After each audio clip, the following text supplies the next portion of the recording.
Kitchen tech that can save lives. Welcome back to Techstination. I'm Fred Fishkin. Joining us from Ome, O-M-E, is CEO and founder Akshita Iyer. Hi, Akshita. Hi, Fred. Thanks so much for having me here. It's an honor to share more about what we're building. Well, very exciting here. Now, you've developed a smart stove knob designed to make cooking safer and easier. Give us the overview here. Yeah, we are really fundamentally on a mission to just build a better kitchen.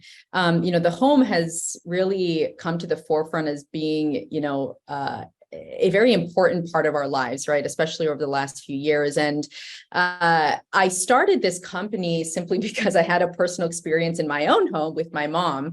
She left the stove on one too many times and started a kitchen fire. And as someone who grew up in the kitchen, and every memory that I have is there when this happened, it was a big realization that my parents' lives are changing, especially as they get older. They want to stay at home. And smart technology just hasn't been able to keep up in the kitchen like it has in the rest of the home. And the kitchen is a challenging place, right? Appliances last 10 to 15 years. So it's not easy to just replace your appliance all the time with new technology. So we saw an opportunity to leverage your existing appliances to bring technology through retrofit solutions, just like your smart door locks and doorbells.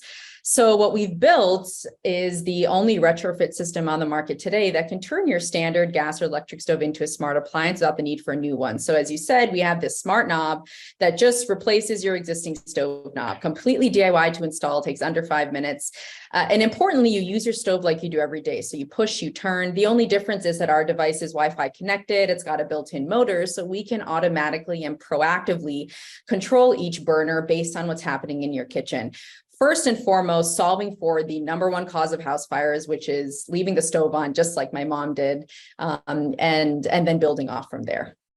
And of course, there's a need with older adults, but if I can recall back to my 40s, I remember going to the movie theater and thinking, honey, did you leave the burner on? Yeah, I mean, it happens with everyone, right? Regardless of age. I mean, we see a lot of our customers are, busy parents, right? With young kids at home, they're working from home, multitasking, trying to get food on the table, and they're distracted. And so, just leaving the stove on even for an extra 5 or 10 minutes may not even lead to a house fire, but it could lead to burnt food, right? Or burnt rice or overcooked pasta. Then you've got to start all over again. And so, there are a variety of different scenarios, regardless, like you said, of age, where we can help with this technology. Step us through the installation process here. It is fast and easy. Yeah, so all you have to do is take your knob off. If you've never done that before, underneath your knob, there is a shaft. We have an adapter that goes onto the shaft. We give you an installation tool so you can set the height accordingly. And then our knob just attaches right back on. And then from there, we have an app that will guide you through a calibration process so that we know, and your app reflects the settings of your stove. So we're off, medium, low, and high are. And then from there, you use your stove like you do all the time, and you'll get real-time alerts through our app. You can also activate your Alexa skills if you would like to have some hands-free cooking control. You can do everything in our app that you can do through voice. And then after installation, it's pretty simple. So these are powered. So there's a rechargeable battery in it. Step us through what needs to be done with that. Yeah, we do have a rechargeable battery. So our app will let you know when your battery is at a low battery state, and then also at critically low. So we want to make sure that you charge that at the low battery state. We'll give you a notification. You simply just take the knob off. We have a USB-C port, so you just plug it in. It takes a few hours. Our app will let you know when it is fully charged so that you can go and install it back on. What is important too about how our knob is built is, if you take that knob off and for some reason you need to still use that burner, you can actually just take that adapter off very easily. You can put your old knob back on so that you can use it, and then you can just install our knob back on as well. So we typically find, though, our customers are charging this overnight, so they're usually not using the stove at that time. So we don't see too many issues with that. And our battery lasts about 4 to 6 months. We also see many people only use 1 or 2 burners the most. And so, we only have a need for charging maybe once or twice a year. So can these be charged while they're still in place on the stove? No, I mean, if you have a long enough USB-C cable, in theory, you could. We do not provide you a long enough cable to charge it while it's still on the stove, just because there are a variety of safety concerns. If you're still cooking, there's a cord hanging through your stove. So we do not advise that you do that. We advise that you just take it off and charge it. That's the safest way to do it. So you mentioned how this came about, and when you came up with the idea, you did an appearance on Shark Tank. Tell us about it. Yeah, it's funny, Fred.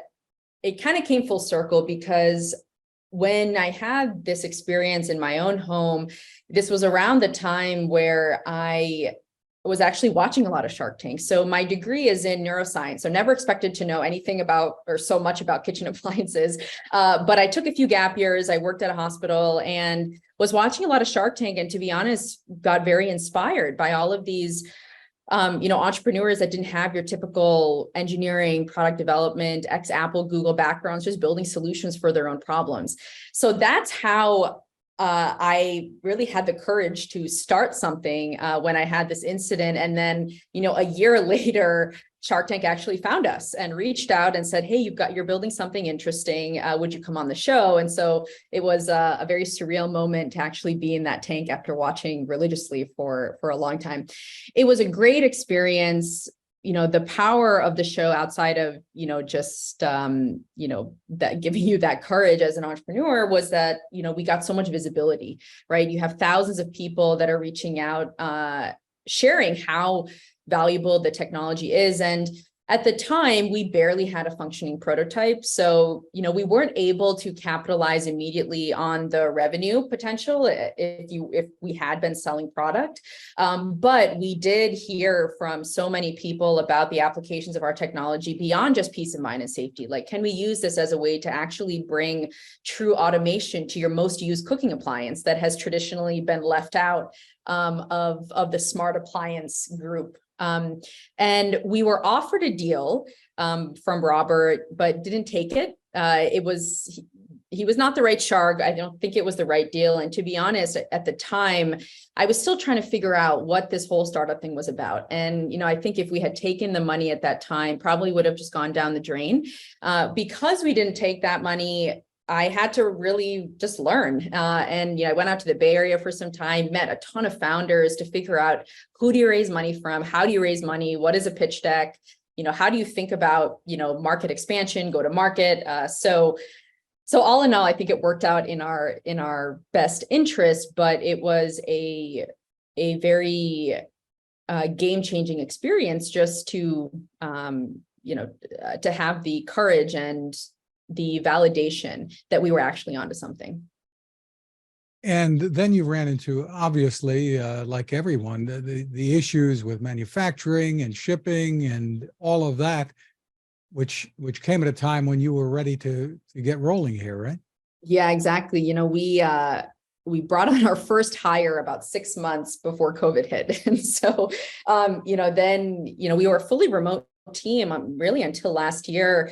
And then on top of it, when you're building a first generation product, you're not really thinking about, the supply chain issues that ended up hitting us. And so, it was very challenging in 2020 and 2021 as we were trying to get out our first devices to get the components we needed. And we were able to work around it, and we were able to leverage our partners who did a lot of the fighting for us to get the parts that we needed. And we were still able to ship a lot of product in the last, year and a half. But we are now working on our next generation device and taking all the learnings that we had from all these supply chain issues to make sure that our next generation is much more flexible as it relates to, different components that we can swap out. But, especially as a small business, and as a small company, the supply chain issues that we saw the last couple of years were challenging, to say the least. So tell us what you can about what you're working on. Yeah, one of the big things that we learned from, our Gen 1 was, first the purpose of Gen 1 was to make sure that this thing works. It works as we say it does. People use it. The core technology is robust, which we proved. But then, we started to see, we had compatibility constraints. If you think about your stove tops where the knobs are closer together, these might not fit side by side because it's bigger than your typical stovetop knobs. So we knew we had to figure out how to get the size down. And then also importantly, Fred, aesthetics in the kitchen are huge, right? People buy specific ranges because of how they look and how the knobs look. And so we wanted to make sure that with our next generation that we could have some design flexibility so that if you have red knobs, pink, blue, purple, that we could account for that. So with our next generation, we do have a much more compact design. So our compatibility is a lot greater. We'll be able to fit with almost any brand, model, and style stove. And then we also will allow you to have more design options so that your stove looks exactly like it does now, but it's got our technology built in. These are designed to work with the gas or electric ranges? Gas or electric, any stove that has a knob. And if you were to move or get a new appliance, assuming it has knobs, because some today, I guess, are push button things. Yeah. If there are knobs, you can take this with you and put it on the new appliance, I assume. You absolutely can. And we designed this specifically because of that, right? Like if you're renting an apartment and you want to leave, you want to take this with you, you can uninstall the entire system and you can reinstall the old knobs back on your stove and it'll look like nothing ever happened and you can take this with you. If you need additional installation parts, you can reach out to us and we'll give those to you. But yeah, you can take this anywhere. Tell me about the markets that you're targeting with this. Yeah. So, ultimately, this is a piece of technology that I want in every home, either as a retrofit or as an integrated solution into an appliance. Where we have seen the most adoption, as I mentioned earlier, what we call our family warriors, right? Busy parents, typically middle-aged adults who have young kids at home. They're always multitasking. They want to cook at home because it's healthier, it's cheaper, and they're already adopters of all of the smart home security systems because they're very vigilant about the safety of their families. What we started to see over the last year were that, though that demographic, we were kind of killing two birds with one stone because they were buying this for themselves and then they were also buying this for their aging family members. And so then we started to see this shift into, can we leverage our technology for older adults who are at an increased risk of cooking accidents, but who want to age at home and are looking and spending thousands of dollars at a time to retrofit their homes with assistive technologies that allow them to preserve their independence, right? 10,000 baby boomers a day are turning 65 and they all want to stay in their own homes. And so we have now started to capture that market more with multi-unit building and property managers. So think your, independent living communities and, going through organizations that are already serving that demographic. And so I think with those two, we have found a very core and enthusiastic group of customers that really find value from our technology every day.